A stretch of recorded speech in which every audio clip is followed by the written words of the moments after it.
রাশমিকা মান্দানা নাম শুনেছেন?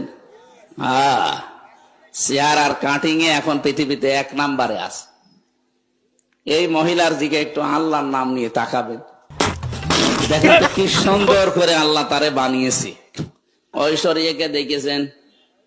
কারা কারা দেখেছেন হাত তোলেন তো। না, আমরা আল্লাহর ওলি মানুষ, আপনার দেখার দরকার নেই। এটা শুধু আজকের দিনে না, যেদিন বানিয়েছে আল্লাহ ওই দিন থেকেই। হাক্কানি তাফসিরে পেয়েছি আমি, হযরতে আদম আলাইহিস সালাম ঘুম থেকে উঠে যখন দেখলেন বাম পাশে একটা সুন্দরী মেয়ে, হযরত হাওয়াকে আল্লাহ এত সুন্দর করে বানিয়েছিলেন, পৃথিবীর 4 জন সুন্দরী মহিলার ভেতর উনি একজন। এ কাটিং বলে বোঝানো যাবে না। ঐশ্বরিয়াকে দেখেছেন? কারা কারা দেখেছেন হাত তোলেন তো। না, আপনারা আল্লাহর ওলি মানুষ, ওসব দেখবেন কেন, দেখার দরকার নেই। তুই বেশি জানোস। আসো খেলবো, খেলা হবে।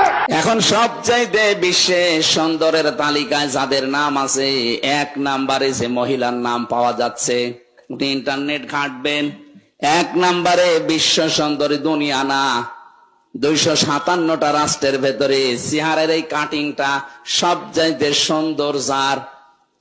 ওই সমস্ত কাজ কারবার যারা করে, মানুষের চেহারা মাপ জব করে যারা এগুলো উপস্থাপন করে, তাদের বর্ণনা কি নাম বলেন তো দেখি? কেমন পড়াশোনা করেন বলেন? হুজুর তো আসমানে থাকে, বলতে পারবে না, আপনি তো পারবে। কি নাম বললো? পরিমন, ওটা চেহারা